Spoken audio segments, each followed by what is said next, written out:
Sports games are a tradition as old as video games themselves, starting with the earliest of games like Tennis for Two, which was made in an oscilloscope back in the late 50s by a physicist named William Higginbotham to cure the boredom of visitors at the lab he worked at. From there, eventually, Pong would be born in the 70s, and that would send gaming into the mainstream. And then, of course, a couple years later, Atari would come around, and then everything changed for gaming. And at this point, every sport in the known universe, or at least in the planet Earth, got a video game. Sports games are synonymous with yearly updates, not changing the gameplay much, and generally being the only thing you can find as a retro collector when you go out game hunting. But I want to give a little bit of love back to these cockroaches of video gaming, which is kind of a mean term. Sports games can be really fun, but these are the games that have been here long before us and will be here long after we're gone. But of course, when I look at sports games, I gotta be a little more focused. It's gonna get kind of boring easily if I don't pick something interesting. And if I picked something like the Sega Genesis, we'd be here for weeks because there's so many sports games. So I decided to focus on one Sega system that would offer a wide variety of things and keep things a little bit more close-knit. So I picked, of course, the Sega CD and its library of Sega CD sports games. Now, this has a lot of your basics, but it also has some really, really weird stuff in here too. So I figure we'll start with the basics, get through, kind of the ground level of sports games, and then we'll get into the weird stuff later. So without further ado, let's start seeing what sports games are really all about. Let's get a few of the classics out of the way. Of course, NBA Jam made an appearance on the Sega CD. It's one of the very few games to appear on the Sega Genesis as well as both of its add-ons, the Sega CD and the 32X. The 32X version is the tournament edition that would come out later in arcades with an updated roster in the tournament mode, but this is just the normal version on the Sega CD, although it does include an updated roster. Still, ignoring those points, NBA Jam is still one of the most well-known arcade-style sports games ever made, and it hasn't aged at all, still delivering one of the best competitive games possible. For those of you who've never experienced it, I'm so sorry, but it's a 2-on-2 basketball game that was fast-paced and had almost no rules besides goaltending, and goaltending is annoying and you'll hate it forever. It was one of the first games to truly birth a more fast-paced, less sim-focused sports game that would become an entire genre unto itself. It had a turbometer for performing super crazy moves, tons of secrets, an over-the-top announcer who went boom shakalaka, and an energy that still hasn't been matched in almost any other sports title.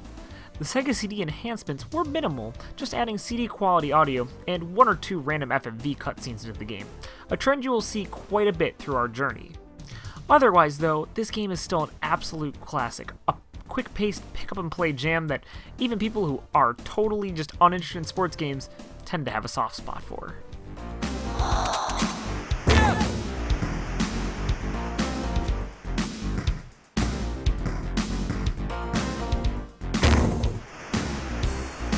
A classic that didn't really make the transition well to the Sega CD is Joe Montana's NFL Football.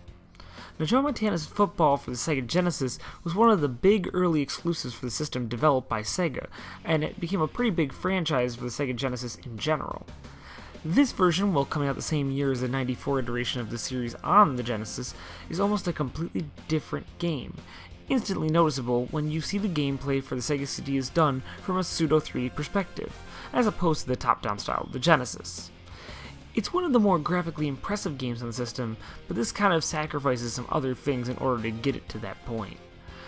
The game is just sluggish all around, and it's kind of a bummer since it still has a lot of the core things that made the Joe Montana game so great.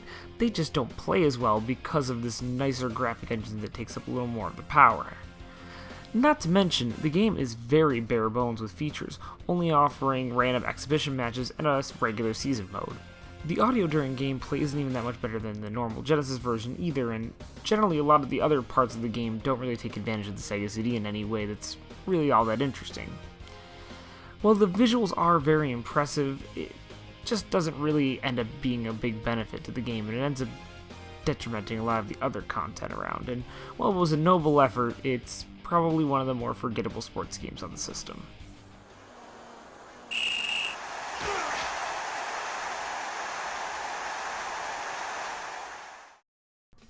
On the opposite end, another classic I loved as a kid, even though I was never big into sports games, and especially simulation sports games, was NHL 94. Ask almost anyone growing up when this game came out, and they may very well have a story to tell you involving it. The game over 20 years later plays just as well as it did back in '93. It may not have the updated roster or the fancier graphics, but the gameplay is so rock solid, it's easy to go back to. Unlike newer games where realism can make things a bit more complex and kind of be harder to get into, back then simulation was still pretty simplistic, but had enough depth to satisfy hardcore fans. It's a bit of a lost art form with so many sports games packing in so many extra features that just don't matter, when really the meat of the game is just the multiplayer game with friends on your couch. NHL 94 is still really good at delivering a lot of multiplayer fun, and the game is so well liked that people still add updates and make new versions of NHL 94 with updated rosters so that you can actually play with the players that are playing now. The version you're seeing right now is actually NHL 14, with player rosters that are pretty much up to date with the current NHL lineup. That's how much people care about NHL 94, and that speaks volumes, because there's not a lot of other games that offer that. The Sega CD version doesn't offer much in the way of new content for the game compared to the Genesis version.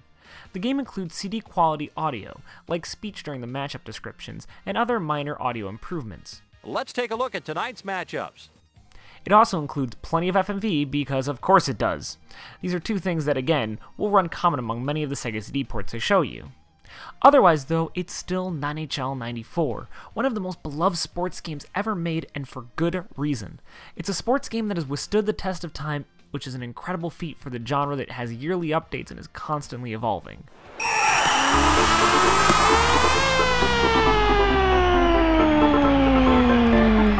Weirdly, for being one of the most dominant forces in sports games, EA actually only had 3 on the console.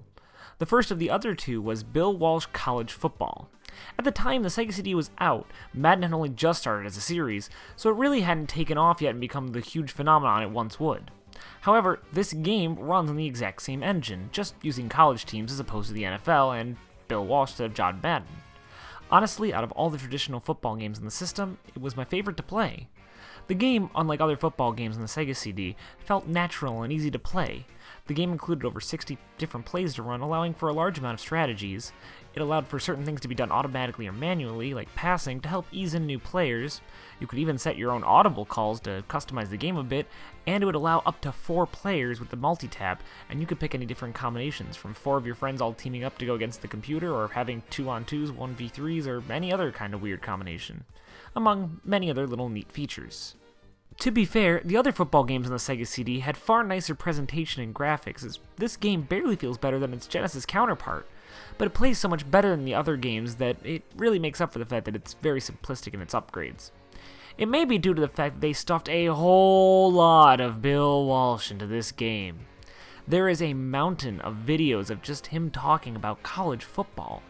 I'm sure at the time, and for college football fans, it's a great selling point, but in hindsight, you probably could have used the disk space for, something more important, like the actual game that people cared about. But of course, I may sound like a broken record at this point, but the only real enhancements were CD quality audio for most of the games, besides the sound effects that used the Genesis soundboard, and the shown FMVs of Bill Walsh. So, there wasn't any real reason to upgrade from your Genesis copy unless you had an altar to Bill Walsh in your closet, but if you needed a football game for your Sega CD, this was your best option, and I still had fun playing through it. Touchdown! The other entry from EA was the first in the FIFA series, FIFA International Soccer. This game played from a different perspective from every other popular soccer game at the time, in which this game was presented from an isometric point of view. This game didn't have any kind of HUD on screen. The only thing besides the game was a star to highlight which character you were in control of, and an arrow that pointed to the character if you were off screen. These elements brought a bit more immersion to the game, and for the first shot at soccer for EA, it was a fantastic entry into an already well-served subgenre. Like many other EA games, it has an easy pick-up-and-play feel to it, but a lot of depth to make it appealing to hardcore fans of the sport. Also, this is another instance of an isometric view game that actually works! Since the game is just a large open field, the control precision isn't as important as many other games that use the view, and it does enhance the look and the feel of the game. What makes this game even more fun is that the Sega CD version adds a decent amount of new content, equating to essentially a director's cut of the original FIFA. Now, of course, it adds the same FMV and CD quality audio as every other game we've covered so far, but it made other minor and major revisions too. Firstly, it gave the game better AI that was more realistic and a little bit tougher than the AI in the original FIFA. It also gave the players extra frames of animation to make the game look a little smoother and nicer. It included 6 new teams, and it even included new secret game modifiers such as curving balls and invisible walls to make the game exciting and a little bit random and give a little more fun to the game. So, when you add all these upgrades and new content into an already feature-packed game, and you get a fantastic soccer sim that paved the way for it to become one of the biggest sports series of all times. And just like NHL before it, it's surprising just how well the original can hold up after 20 plus years, and it just speaks to how good the whole base of the game really is.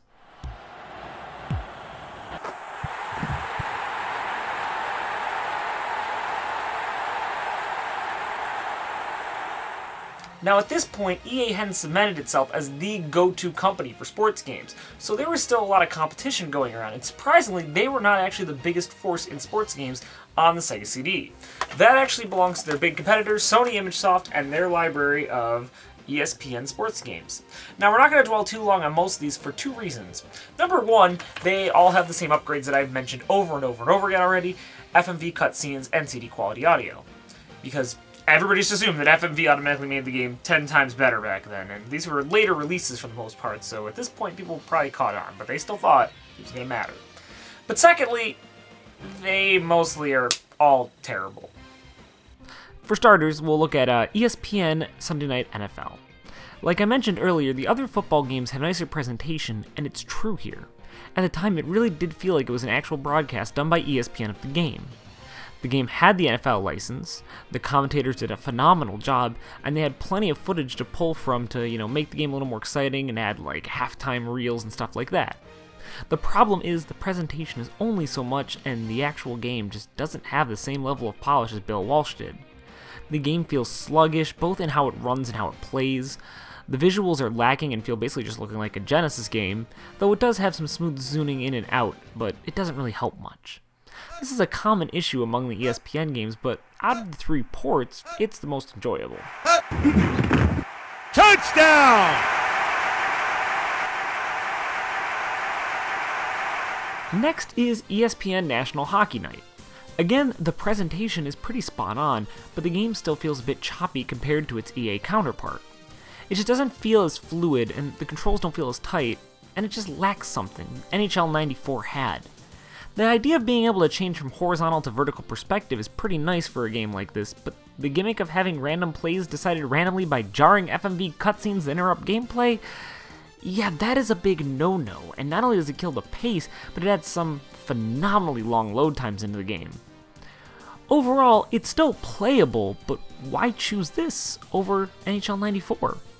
You wouldn't.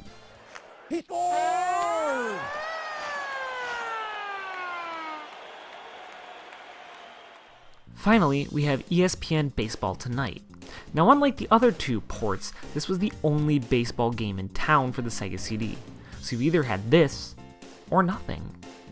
Of course, out of all of them, this was easily the worst. The load times are the worst of the bunch, the presentation is the least impressive, and the game looks the worst of the port jobs. Not only that, but it plays the same looping sound effect of the crowd shattering and cheering for the entire game, and it will drone through your skull until your brain is turned to mush.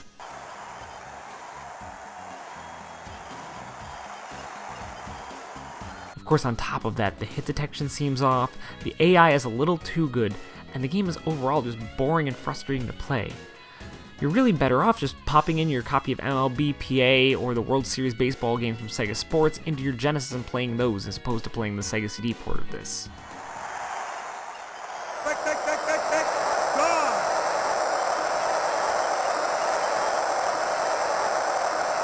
Sony ImageSoft had one more ESPN game up its sleeve for the Sega CD in NBA Hang Time 95.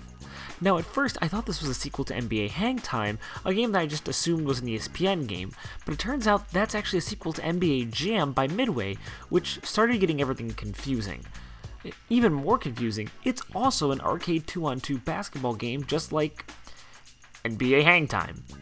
And not only that, EA had just shifted into the NBA Live series from their playoff series on most consoles, so they still had a sim basketball game and an arcade-style game they just started up with. And this arcade-style series, even though it had a number at the end, it was the first entry and the only entry in the series, And probably the reason for that is, not only was this a Sega CD exclusive for whatever reason, it was also released at the end of the Sega CD's lifespan. Did you get all that for this history lesson? Well, good, because at the end of the day it is a Sega CD exclusive and it's a sports game, so it's pretty important that we cover it.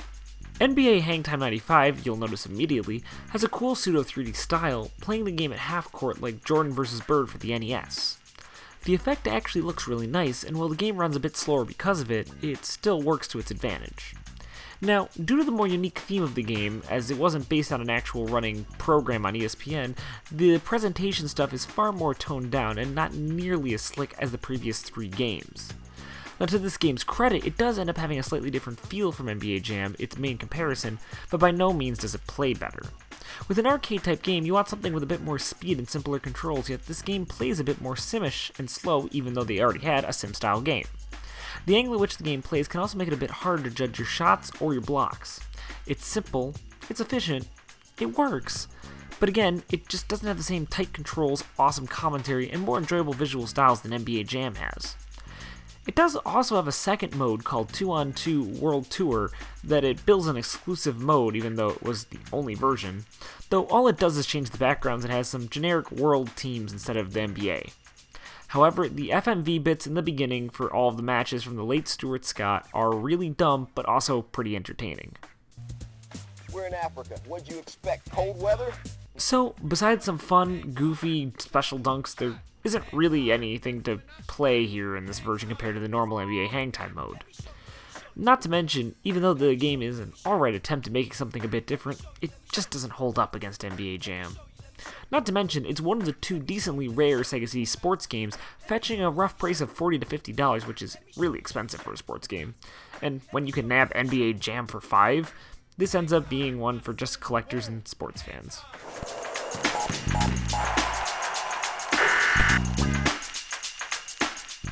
One game that is really hard to put with any other ones is Link's The Challenge of Golf. This is about as basic of a golf game as you can get, but actually is a pretty well-beloved PC game made by the developer Papyrus, who's well known for making some great sports games. The game only has one course, from Torrey Pines, its South type. Now, on the PC version you could send away for different discs with more courses, and the option's even in the game to choose a different course, but it just instructs you to put a new disc in, meaning that they probably just ported this with no frills attached. This game did do a lot of work in recreating this as accurately as possible. Each hole starts with an aerial shot of the hole and explaining how to best approach it. The game also uses pre-rendered backgrounds using photos and then places an FMV golfer in the area to bring the game more alive, though it actually looks kind of terrible. It basically looks like a slightly less polished Lethal Enforcers, which, when you look at the PC version, it's kind of crazy to see how much of a downgrade it took. Mind you, the golfing mechanics themselves all are functional and are pretty decent for what they are, but as someone not into most golf, between the slow pace and terrible load times due to the loading of the commentator's audio, the FMV player, and the different pieces of the golf course, it becomes a long, monotonous affair that is really only good for the biggest fans of golf, and even most fans of the series consider this to be a pretty terrible port of the beloved classic.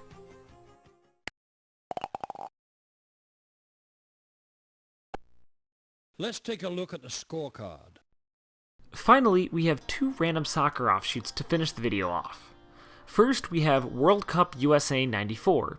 This was the last game developed by US Gold with the FIFA World Cup license before EA took over for it. As the first 2 they had made were generally considered to be some of the worst sports games of the time. This one, however, was considered at least passable, but was still seen as inferior to the newer FIFA games that had been coming out around the time. Like pretty much every other port we've covered, it has FMV cutscenes and CD quality audio because I am a broken record. Though it's worth mentioning it includes 2 Scorpion songs that were licensed for the World Cup, for what it's worth. With the game, unlike FIFA, it played on the more usual top-down perspective that most soccer games played at the time. This game has a super fast pace for being sim-focused, and it has little to no cool visual or fanfares to speak of during the game. Crazy for something with a lot of marketing power and visuals behind it like the US-held World Cup. Not even goals have any fanfare. The game just keeps going after a goal. There's no stops, there's no breaks. Sure, soccer can be very slow, but the speed here is crazy. Not to mention, remember how I said the droning noise of ESPN Baseball tonight was bad? This game's chaotic sound during gameplay is just as piercing to the ears.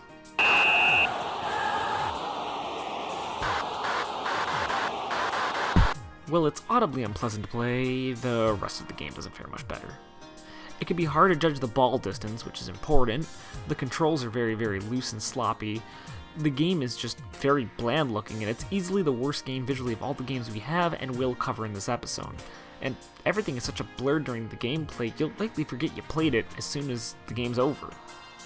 To its credit, the game does include a lot of nice little extras, including a dumb little trivia game in which answering questions helps you advance down a field in the hopes of making 3 goals before your opponents do. For soccer fans, I can see pulling a bit of enjoyment out of this, but not much longevity. Also, the game has some really cool 3D models and info dumps about all the stadiums used in the US World Cup, which is also kind of a nice little bonus. Had the actual game been fun like FIFA, this actually could have been a nice package. As it stands though, it ended the legacy of the US Gold World Cup games exactly where they started, at the bottom. Just like most of US Gold's terrible output.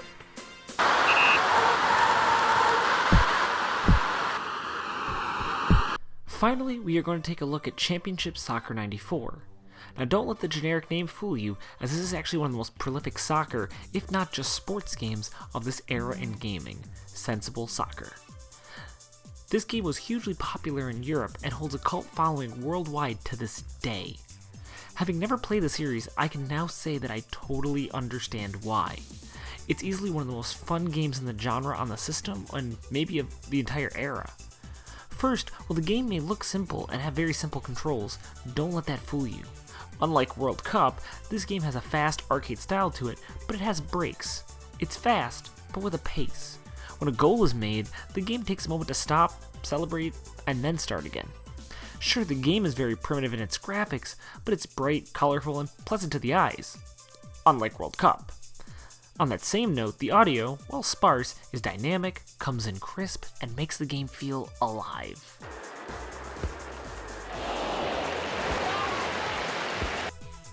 Unlike World Cup.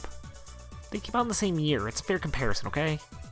For something so simple, the game may have been the deepest sim we've covered in this entire episode. Pretty much every soccer league in the world was accounted for, even the most obscure ones, and they could be played through using their league rules. You could also choose the team's uniforms, their starting lineups, their team tactics, and had access to all the other little sim features like substitute benching and coaching and things that you find in other games. However, on that same end, the game had computer-assisted passing and tackling to help guide new players in if you turned it on, and even without that, it could allow hardcore fans to have intense, well-thought-out matches, and casual fans could easily pick up a controller and get into a match, and even compete with their most practiced friends. Out of all the games played for this episode, Championship Soccer 94 is the biggest surprise, and hangs with NBA Jam and NHL 94 as some of the best sports games not only of the system, but of the era, and it's sad that it really never gained the traction here in the US that it did in many other countries. Now, this is actually the rarest of the sports games on the Sega CD, running around $60 to $80 complete currently, and it's also incredibly hard to come by even when it is available for that price. But unlike NBA Hang Time, the game is actually more worth the price, especially considering how few of this game series actually came out in America. This version of the game, Championship Soccer 94, came out for the SNES as well, and it's much, much cheaper. And the Sega CD version is basically identical, save for a very small FMV cutscene at the beginning of each match, and the upgraded audio, so you can find the game for a lot cheaper, but as far as Sega console goes, this is the only version in town for the US, and it is definitely recommended if you can find it for a good price. That's just the basics. That's your simulations and your kind of popular classics. But this is a little too big for one video, and the next set of video games I want to look at, I gotta give a little more attention to. So, next time, check in for part 2, we'll get to the very infamous FMV games, Slam City with Scottie Pippen, and Prize Fighter, 2 obscure, weird FMV-style games, one from Sega Sports called NFL's Greatest, and an NFL football trivia challenge from Philips CDI. That's spoilers be a winner. But finally, and weirdest of all, Sega's odd basketball arcade platformer cutesy, I don't know, Bouncers. One of the weirdest Sega CD games out there. So check back in for part 2 soon, and we'll explore the weird side of the sports games.